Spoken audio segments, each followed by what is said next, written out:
Both of these players are sitting at a comfortable 6-3, snuck in here to be able to compete here at the highest level. And going to be really fun to watch. Dana, of course, both started on 6 cards here as well, and Dana is only 15 years old and really on that trajectory that very much reminds me of the early stages of Nathan Stoyer. Nathan went and he was playing from there's some pictures of him as such a young kid at Grand Prix back in the day and really converted into some huge results. Dana's been top 8ing every single RCQ she goes to, it feels like, and is really kind of getting some masterful play. So I expect some big things from her, in the coming years. It's coming. Yeah, Dana had a big win last weekend. Yeah. She won a modern event playing Amulet Titan. I think it was one of the independent tournaments in the Midwest or whatever. Yeah. And that's a really hard deck to play. It's very hard. If you tell me you want a tournament, cool, that's great. Want a tournament with Amulet Titan? I go, ooh. Oh, okay. Your brain is huge. You know what you're doing. Yeah, absolutely. Cool. And I saw a clip of her playing it, and I'm like, yep, she knows how to play that deck. Yep. Absolutely. So getting it started, we had a starting town and Storm Chaser's talent to get ourselves an otter, and the old Bristly Bill here for Dana. I call him Bristly Bill. The Cactus Sheriff is in town. Yeah, so now this is kind of like the check that Dana's going to be having, where Dana's going to play a really good creature and say, can you kill this? And the answer is unfortunately yes. That's the first one, though. And there are, it's kind of up the curve. You really got to keep killing stuff against this deck. If you're able to, you can kind of pick it apart. But if one starts sticking it going, things can get quite wild. So this is actually one of the matchups that I feared the most when I was testing Cauldron. I played like 280 matches with Cauldron. I could not stop, Jim. I was having so much fun. But this is one of the matchups that scared me the most because, if you just don't have a heavy interactive draw, and half of these Cauldron decks are starting to really trim their removal to be better in the mirror match. And, it makes a deck like this really explosive and really scary in the metagame here. So, really cool stuff. Here's Tifa. I just love seeing the adaptation again of Snakeskin Veil, a card that really fell off because of the prevalence of Nowhere to Run. Yeah. And then that's kind of the shifts in a metagame, understanding that, hey, this card has fallen out of favor. This card wasn't good because it was because that card was so popular, but now it's not. Now this can come in, and that's kind of cyclical rotation is very cool to watch. Yeah, it is kind of reminiscent of our first Spotlight event, won by Nicholas Odenheimer, where he played that Leyline Gruul deck, where that was the tournament where these Dimir Pixies, the Esper Pixie decks, came to promise. So it was very good for one event, and then it kind of fell off, But here is the map cracked on the Otter, leaving a Shoot the Sheriff on top. And then cracks on in after a Godless Shrine tapped. And now, hey, this is the turn. Tifa, how much punching can you do? Yeah, could be off to the races here. Tifa is the key explosive card in this deck. Doubling power, every land drop, and I can't even count that high. Get your graphing calculator ready, Jim. We need you to do some math here. So now we're going to double. 1 to 2. Now next land coming in is going to go 2 to 4, and we're going to scale up as we go. Looks like, okay, I was wondering if Dana was going to leave that land or if you're going to just get it going. I like cracking it now since the Hydra gets that boost no matter what from now on. These counters stay on. Tifa, those are not counters. This is a representation of how big this is. So that's going to be 4 damage taken to Lee. Those counters will go off Tifa just like that. And then now Lee has the biggest problem of the Hydra to deal with here for sure. Yeah, and this is important for Dana, having 2 big threats in play. We saw shoot the Sheriff on top for Lee, but there's 2 big things in play. Get ahead of the removal, and then really fire in. Yep, absolutely.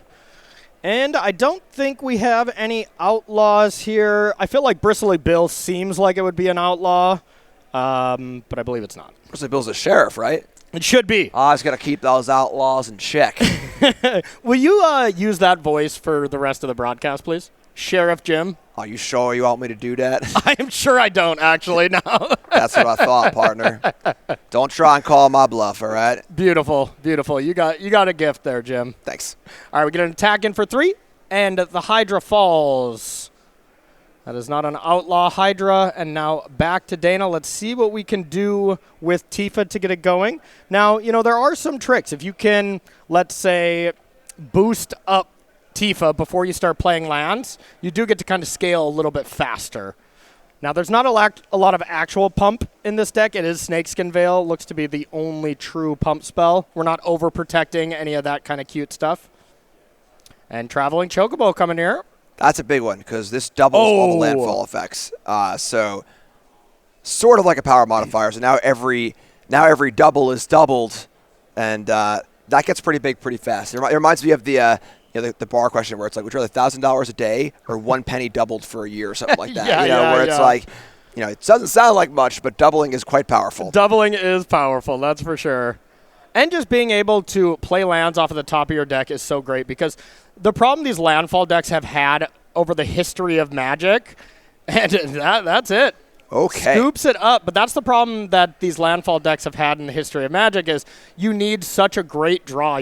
Step Links, GOP, those kind of cards were great in the early turns, but eventually you're going to stop drawing lands or you're going to stop drawing cards. It's hard to draw both of them. So looking at the sideboard here from Lee, we're going to start with here. We have 2 Authority of the Councils, 2 Duress, 2 Exercise, 2 Ghost Vacuums, 2 Ketramos the New Dawn, 2 Negate, 1 Strategic Betrayal, and 2 Tiny Bones joins up. I can talk today. Leave the voice to me, Corey. Okay. All right, Sheriff Jim, how are we sideboarding? Honestly, seeing Lee's sideboard makes me really like Dana's choice here because there is not much for her. We could see the Betrayal can come in as an extra removal spell. I actually like the idea of Tiny Bones joins up as a way to kind of get those lands out of hand. Typically, when you play a discard effect and your opponent discards a land, you feel like, all right, that wasn't that good. Yeah. But in the Landfall deck, it's actually quite potent. So extra removal, a little bit of discard for the hand, take out any kind of clunkier option, and just make sure you can try and kill everything. Yeah, it's no hopeless nightmare, but hey, it'll do. It's honest work. So, and then from Dana's side here, we have 4 Dragonback Assault. This is kind of where this becomes an actual teamer deck. In the sideboard, we see the 1 island as well. Maybe that'll come in. I'll leave that business to you. 2 Ghost Vacuum, 1 Ice Till Explorer, 2 Keen-Eyed Curator, 2 Magebane Lizards, and 3 Siege Ship Impact. What do you like here? So yeah, I love this transformational sideboard. Yeah. It's a single island. You're already playing all these land fetch effects. So and good. Dragonback Assault is a really, really powerful card. It's a 6 mana enchantment. It does 3 to everything, and you play a land and get a 4/4 dragon. So every one of those fetch lands is 2 dragons. This is a way to kind of zig when they zag. They're bringing all these kill spells to try and kill your creatures. You just say, hey, here's an enchantment. Kill all your little guys, and then now try and beat me when I'm making a dragon every turn. So love the assaults here. They're also cool because they are effective against cards like Nurturing Pixie, Sun Pearl Kieran, Spyglass Siren, all these small creatures. And the Pixie deck isn't particularly fast. Without the life loss from Hopeless Nightmare, Pixie's more of a mid-range deck. Yeah. So I like the assaults here a lot. It's a really, really cool zigzag. It is open deck list today. Yep. It wasn't yesterday, so it is face up, and now you get to play that shell game of, all right, is Dana going to bring in the assaults? And I want my exercises. Is Dana not going to bring in the assaults? So do you even want exercises for it? The damage is done when it comes in play too. Very true. So I love this sort of like transformational sideboard. I think it adds a whole new dimension to this deck. Yeah, totally agree. And if you're watching the broadcast right now and you were really wishing that you knew about this tournament or you knew about the newest decks coming out, basically you just wanted information, is there any spot where SCG could really help you out, Jim? Pop your email in there at starcitygames.com/newsletter. and get your updates, all right? Again, you only get like 1 or 2 of these a week. I'm a big anti-spam person. I don't want to get a million emails, but I've been on this list now for, over a decade, Events coming up, sales, new sets coming out, Magic news, the happenings, what's going on. It's your one-stop shop. Right into your email. You pop in and see what's going on. Never miss out. Absolutely. StarCityGames.com/newsletter to get some more information on that. Agreed with you. It is really great. Just learning exactly what's going on all the time here. Looks like our players are ready to go here. This is going to be Lee Steht, I want to say is the last name. Sorry if I'm butchering your name there, Lee.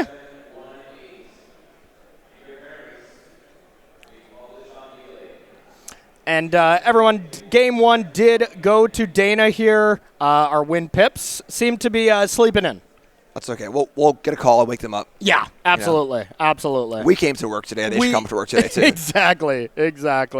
Mulligan there from Dana. And I got to say, the mulligans from these landfall decks are intensified. because you need the right combination of lands and spells. Traveling Chocobo really helped you out with that. I think without Traveling Chocobo, this deck could not be played. Yeah, Traveling Chocobo and the new Ice Till Explorer. Yes, of which course. Is the same idea, allowing you to play lands from your graveyard. So kind of just saying, hey, you're going to have this never-ending source of lands. Yeah. Don't worry about needing a top deck of land when you kind of want to draw a spell. Yeah, absolutely.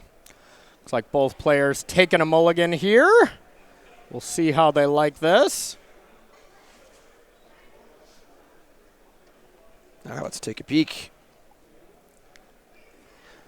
Yeah, as you were saying, mulligans are rough for Dana's deck because... All right, I'm going to hold you there, Jim. We're going to take a look at our Match C here real quick. We got a new little feature here we're going to try out as we get ready to go here. This is our kind of King of the Hill match. We're going to peek on in as Dana and Lee get ready to go, and looks like they are deep within a game and just doing some VV mirror stuff.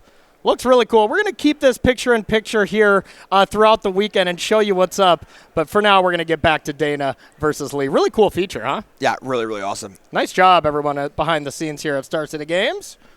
All right, and here's Storm Chaser's talent after the turn 1 Llanowar from Dana. And let's see, no removal spell for the Llanowar Elf. You got to be feeling great about that. Yeah, definitely. There's just a lot of removal checks in Dana's stack where it's just like, hey, can you kill this? Hey, can you kill this? They're all removal checks. Yep. Yeah. That's probably the tamest one is the Llanowar. Maybe the Llanowar is the trap, That's actually, I felt that before. I felt that too, yeah. I think Bolt the Bird is one of the most, kind of blind it's heuristics. Stab the Elf now. Oh, sorry. Remember. I think Stab the Elf Thank is you. one of the most overused heuristics in Magic where it just ain't that simple anymore. Yeah. Cards are too good. Ramping and getting ahead on mana, not as important as it used to be, that's for sure. So Mossborn Hydra comes on down, but it will meet its tragic end as 4 damage comes on through. Dana Fischer is going to 16. Yeah. Gotta love Dana's green hair as well. She's kind of a master of green decks. Started with Elves, now Amulet, now Green Landfall, but has really branched out into other strategies as well, which is really fun to watch. Gotta have a good brand, Yep. I'm a big Dana fan. I really am. She's so nice. That Dana's great. Yeah. So we saw the Hydra on turn 2. That's a strong saying of hey, go ahead. It's kind of a check. If you can kill this, whatever. I got more stuff. And if you can't, awesome. Yeah, if you can't, it's over. Yeah. All right, so here's Tifa coming straight out of Final Fantasy VII to the battlefield near you. Will be going for a Bitter Triumph. Now, recognize that Dana did not attack with this Llanowar Elf, so that would signify that a Snakeskin Veil is there or some kind of defense, but no such thing being protected. Maybe it'll be a little bluff there from Dana, actually, Yeah, maybe. Because the no attack strongly suggests that I've got a trick, and Lee just says, nah, I don't think you do. Or maybe he has multiple removal spells. It was okay kind of doing that, but... Could be playing around a Sun Pearl Kieran as well, just the flash block, not willing to give up the Llanowar Elf. That could easily be as well. That's fair. Land number 4 coming down for Lee. 3 mana being tapped, and there is the new powerful addition that honestly makes this deck decent / strong again, is this Esper Pixie's really kind of leader, the Cosmo Grand Zenith. Walk us through this card a bit, Jim. It's nice. Really, really powerful, yeah. The ability to create more tokens or bump the tokens you already have is super modular. And the big thing here is, when I saw this card at first, I was like, oh, Monastery Mentor isn't that good. This card's probably whatever. Yeah. That 4 toughness. This thing's hard to kill. Very hard to kill. No Abrade, no Torch to Towers. Anything that's played right now is really not able to do this. And my opinion on the Esper Pixie deck is it just is doing too much kind of small ball stuff now. Before this came out, once it lost Hopeless Nightmare, it just didn't have a way to close the game. This gives it that way to close the game again and makes it back into that Tier 1, Tier 2 range for sure. It also achieves the requirements of Cosmic Grand Zenith in that it's very good at playing multiple spells. Yes. You do this by either playing a bunch of cantrips or all these bounce effects with Nurturing Pixie and some Pearl Kieran. It's really, really easy to just keep bouncing and doing things over and over again. It's not hard to go from no cards in hand to playing 2 spells in 1 turn, which is the most important factor. Yeah, I mean, we're looking at one right now. If there's 1 Pixie in hand, you have 2 spells, so very good at doing that. If you have to sideboard in such a way like the Pixie decks do against Cauldron, where you have to bring in so much interaction, you can kind of falter on that double spell in the post-board games. But, yeah, of course, that's to be determined here against the big bad of the format. Yeah, so Lee here with basically the optimal draw, right? Get on the board, play some stuff, and then have a rule spell, removal spell, and then an extra threat, which is great. So there's the island. Okay, so they're in. Or it's the ultimate bluff. Just brought the island in, no assaults. There we go. I like it. I like a good mind game. There you go. Just cause a little chaos. Introduce a little anarchy, you know? Exactly. Be ungovernable. And I mean, let me tell you, it would look great here, you know. Oh, yeah. I mean, it does deal 4 damage, right? So I guess it wouldn't cleanly deal everything. That's 3.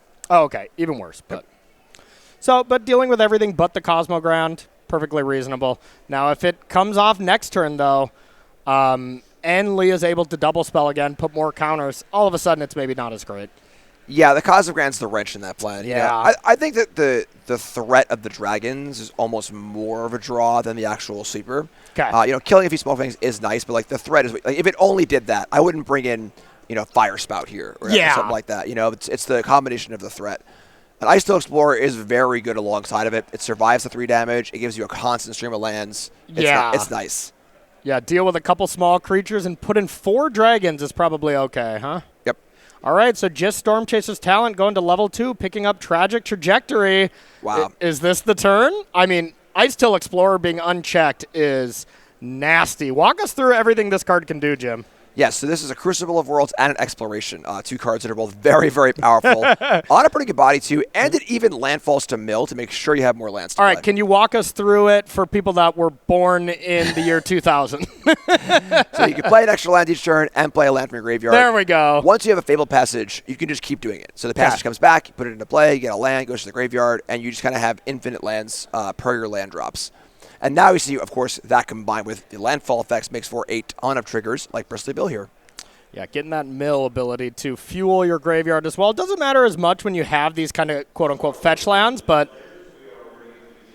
And we are fully popping off here. So I believe we're going to be putting 2 more lands into play, and that will, on surface value, be enough to activate Bristly Bill, double all these lands. And kind of get it going. I don't know if that is necessarily going to be enough. Lee does have a great battlefield, has 1 Tragic Trajectory in hand, plus another mystery card. So just a big attack from Dana here maybe isn't enough, so we'll see what the follow-up is. I think this is more of a sit back and chill kind of situation. With this double counter effect, with the double counter effect and guaranteed double land or quad land drops every turn, Dana can just sit back and say go, and then grow on her turn. There aren't really great attacks we saw from last turn. Like, the board's not gotten better for Lee since last turn. You know, there's a Tragic Trajectory in hand, but, like, it's not really doing a ton here without a Void trigger. So, kind of settling into, like, an interesting landfall defensive kind of, like, control position. I don't know about that, because the Nurturing Pixar is a 3/3 now. If you get a second spell, it's still a 2-turn clock in the air. I mean... You got to be a little aggressive, right? This landfall deck is pretty explosive. Yeah. You know, like once you see a few more triggers and the counters double and the counters double, you know. But you're right, the race could be in Pixie's favor. Yeah. If we could slip across. What do we adding on some just adding on some words here? Is it an extra otter? Maybe he's saying hi, Mom. Nope, we're drawing a picture. Nice, okay, nice. Okay. Arts and crafts here. I like it. In Orlando. The Sharpie over that beautiful Spotlight Series logo is stressing me out, but don't ruin our playmat, Lee. Exactly. Our producers are all chomping their nails right now like Looney Tunes. Gotta get somebody down there. All right, untapping. Big turn here, big turn. Interesting to not activate Bristly Bill immediately. I suppose everything is out of range. Everything's not out of range of nowhere to run, so that could run afoul of that. If you go to end step and you want to activate, you know. For sure. But maybe Dana has something else to do with the mana. And another card, you know, that we didn't maybe talk about too much is World Soul's Rage. We haven't seen that card since the days when it was used as a combo card with all the Crimson Vow lands. Virtue of Strength, I believe. You know, you were popping off in that way. But this card can do some serious damage as well in this deck. Yeah, big addition to the deck. I think that these decks are often mono-green. This was kind of a big like tech evolution where this gives the deck a bit of interaction. You know, where it can kill something somewhat inefficient, but it can also provide a huge burst of landfall damage by putting a bunch of lands into play, Or late in the game when you have a lot of lands in play and they've killed your creatures, just fireball them. Yeah, absolutely. And for people that were born in the 2000s, what does fireball them mean? Folks know what fireball is. All right. Let's put fireball on the screen and put Corey in his place. Yeah, let's see if we have access to that card. It's probably too old. Oh, my God. See, it's so old we don't have the original printing. We just have a commander printing, though. Okay? I want to see the XY version of fireball. Yeah. Deal X damage to Y creatures is a double variable in the cost. Was that a thing? That was a thing for like one. It was like a beatdown starter set or something like that. Okay. It is how the card works. Yeah, true. It deals X damage to Y creatures, but Richard Garfield likes the math problems here in the original game, huh? He does. I love it. My hero. All right, so here comes the powerful Flash Flyer. Going to boost up everything. Another Otter on the way, and here it is. Dana will be under the gun here as Lethal will be presented. And a reminder to anyone that's just joining, Dana's up a game. Our little game pips here, for whatever reason, are not working in the morning. We'll be getting that adjusted here. Didn't show up for work today. Yep. The Otters were messing with the cords here before this. Dang Otters. I like the idea that we have like little gremlins here just constantly trying to, those Otters again. And here is the tragic trajectory. Now, a permanent did leave. So that is going to trigger that. This is Fatal Push-esque. Where if a permanent leaves, it just doesn't trigger off lands. That's kind of the only thing. So it's an upgrade to Fatal Push and a downgrade because it's a sorcery. Yeah, we are currently in the Void. The Void. I really do love all the Edge of Eternity aesthetics, like even our playmat, I love this kind of vibe. Dana's lands look great from Edge of Eternity. Just some cool stuff. Strong agree. All right, Bristly Bill. Down to the graveyard. This town ain't big enough for 2 Bristly Bills. Corey, that card's banned. Yeah? We don't talk about this town ain't big enough. Okay. All Yeah, right. we really don't. Don't talk about Bruno. Don't talk about this town ain't big enough. Don't talk about Hopeless Nightmare. Yeah, no kidding. We forget that Hopeless Nightmare was taken from this deck. This town ain't big enough was a huge hit as well. I don't know which one was bigger, but it's amazing this deck is still standing after it got, 2 legs chopped off, basically. It is pretty crazy. Yeah. And that's it. That's going to be a lethal attack. Game number 3 is going to be on the way with Dana on the play. And I got to say, this landfall deck got to be much more comfortable, and the win percentage has to be much higher on the play. Wouldn't you agree? Yeah, for sure. And that's a game where we saw Dragonback Assault would have been awesome. Yes. Would have been really, really good, even with the Zenith coming down. Without the Zenith pumps and without the 4 toughest Zenith in play, Assault's a banger. It's just perfect. But even there, when it wasn't perfect, Assault would have been really, really good. The 2/4 would have lived, made a couple dragons, and we were off to the races. Least I cannot really come back to that without the reach of Hopeless Nightmare. But not quite there. Great draw from Lee. That was also Lee's almost best possible draw. Yeah. Absolutely. A lot of threats, removal, good stuff. So probably going to be about the same here from these players. Play and draw doesn't look like we're changing too much. So let's talk about our sponsor here. One of our sponsors here for the weekend. Big shout out to Beckett. If you are interested in getting your cards graded, we have... we got that nice slide too. But if you're interested in getting your cards graded until the end of the weekend, so you got to get it in by today, you can get 15% off all card grading services with promo code StarCity. Go to www.beckett.com/submit/cards/service if you're interested in protecting some of your fancy cards.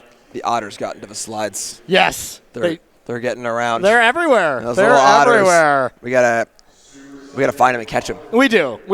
That's what we'll do on our off rounds, okay? And then name them and treat them as pets. Yeah, absolutely. Hey, the Pips are back. Yay, everything works again. All right. Everything works again. Big props to Jeremy. He got those Otters out of there and got it fixed up. All right, we're going to take a live look in on our C match here as these players get all shuffled up and ready to go. C is our undefeated table here. Takeshi up a game, it looks like, and we have Vivi underneath a cauldron doing stuff, but no counters on a Scholar. How does this battlefield look so far here, Jim? Complicated. Yeah. Looks like Stanley's had the early pressure here. We have 13 life on our bottom player's board. Cauldron's all set up, which is great. And this is the kind of deck that can explode from almost nothing. There's one creature in play with one Cauldron, counters start going up. A lot of the creatures of a deck naturally get counters anyway, so we can see a real crazy turn. But that's, of course, if Stanley has nothing to say about that. What does Stanley have exiled there for that creature? Is that an Azure Beast? Yeah, maybe. Azure Beast Mage thing? Stanley also had the greatest shirt. What's that little like gopher that everyone wears in this area? Is it like, is it Bucky's? I'm from New York, man. I don't know. Yeah, I don't know what it is, but I've seen those shirts everywhere. But looks like Dana is ready to go here with a Llanowar Elf to start. We'll be popping in to see that. But yeah, had just the greatest, basically a onesie. He had a shorts and shirt matching. A romper? It was kind of a romper. Yeah, kind of. It was pretty cool. So, as we say, the trajectory, the elf instead of Bolt the bird here. Llanowar Elf down. And now just an escape tunnel and pass has to be not exactly what Dana wants here. Yeah, that's kind of the awkward part is that we have Fabled Passage and these lands, Passage, of course, early, as well as these lands always make the land come in tapped. Yep. So you're playing these for the landfall triggers and so on and so forth, but they're limited mana fixing for a reason. Yes. These are not, onslaught fetch lands or any of the great fancy lands we currently have in Standard. So, a little opportunity cost there. Yep, absolutely. Just fetches up that mountain, and just a pass from Lee, very much signifying a nowhere to run is there, and I believe I did see that in hand. That's the tough part, too, is we are open decklist here on day 2. Yep. And Dana knows there's only 2 nowhere to runs with the 4 Snakeskin Veils. So when there's 4, the Snakeskin Veils come out. You just got to not bother. Yeah. With only 2, how many Snakeskin Veils do you leave in? Do you play around it? It's tough. And there's a real night and day experience with Pixie deck when they draw nowhere to run and they don't draw nowhere to run. Against an aggressive deck, 100%. Because 1 nowhere to run is actually 7 nowhere to runs. Exactly. No, it's always frustrating when they start with that on your creature. And when I'm playing against these Pixie decks, whatever deck I'm playing, that is my whole goal, is to make their nowhere to runs awkward, but sometimes it's not possible, So tough stuff here. We get a Fabled Passage cracked here at the end step. Are we going to be getting a forest, or are we going to be getting an island? I want to see an island. I think this is a Dragonback Assault game. Once nowhere to run plus bounce stuff has been established, I think it's time to shift gears. Slow down a bit, right? Trying to get into that ramp mode, try and get the assault in play. And as long as Lee doesn't have that really good aggressive draw like last game with multiple 1-drops and the Cosmogran pumping everything up, Dana's going to have time to get this going. Yeah. And, if Lee is constantly leaving up 2 mana like he's doing now, if Dana doesn't play into it, then you're making Lee's mana worse.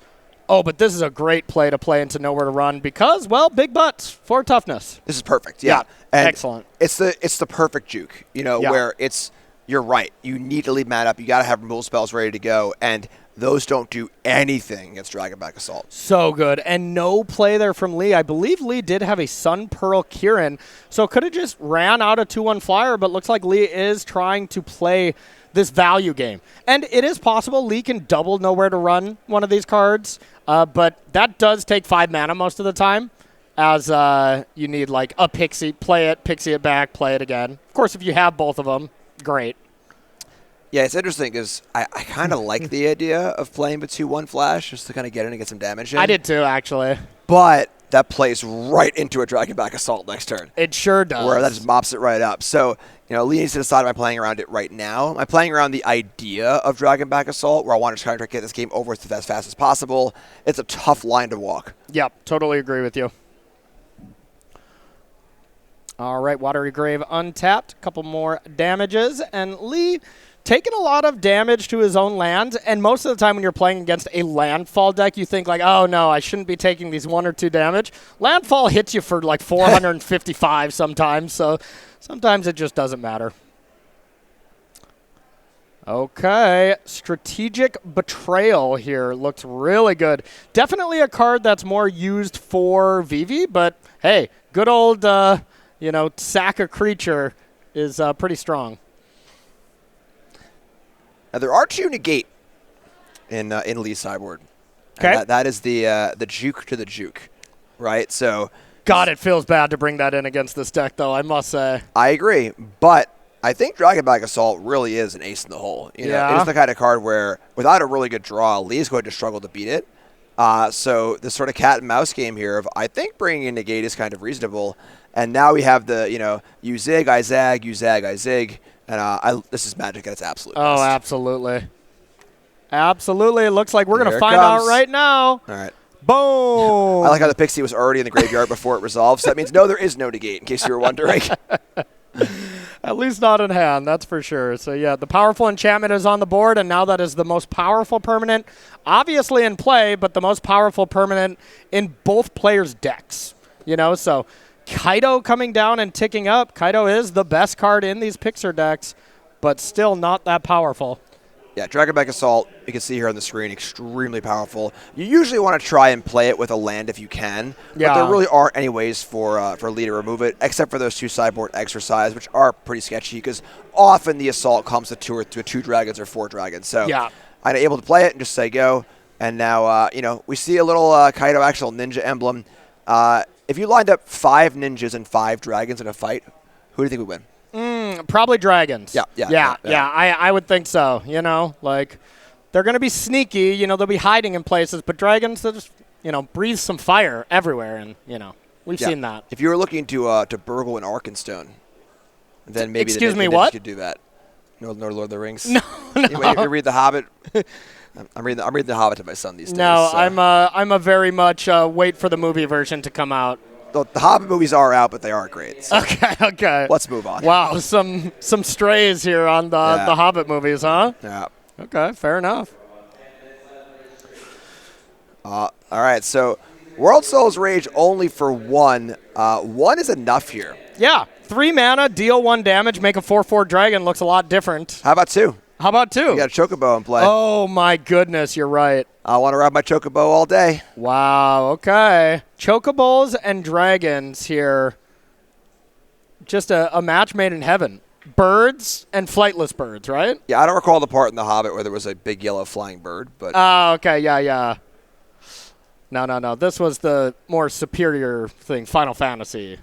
Corey, I don't want to fight with you on live on air, man. Yeah, but I will. Let's not go down this road. One of us is a diehard Final Fantasy fan, and one is a diehard Lord of the Rings fan, y'all. One of us is right. It's and me. One of us is so wrong, and also the expert role commentator here. All right, Kaido coming down here. No, Kaido going up. I don't know. Kaido's in trouble either way. Kaido is unsure of how to deal with these birds. Kaido looked up and saw 2 dragons and he's just having a problem. Yeah. All right, a 4/5's coming in. Happy to trade with half of a land drop, essentially. Yikes. Is he happy? It doesn't look happy.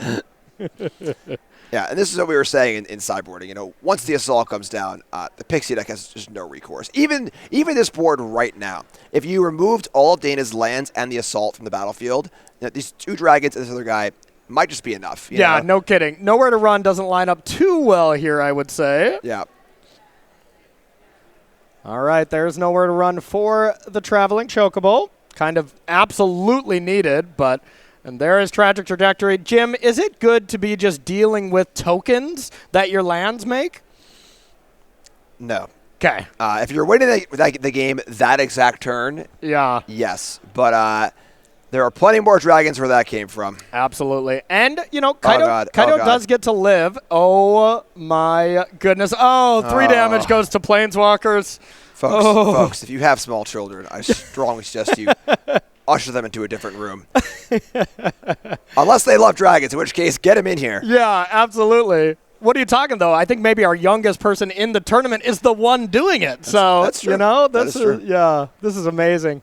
Yeah, I love this sideboard juke. I think that so good. When the Final Fantasy set came out and the Landfall deck was first really kind of shaking things up, it was mono green almost entirely. Yes. This addition of World Souls Rage to the main, and then most importantly the Assault to the board, really makes the deck much less one-dimensional. Yeah. And allows it to really kind of play both roles. It can be a ramp deck. It can threaten the kill. It can go big. It can do a lot of different things. Yeah. I want to say it was Canadian superstar Dom Harvey who kind of had that innovation in one of the challenges, and kind of popularized it. I could be wrong on that though.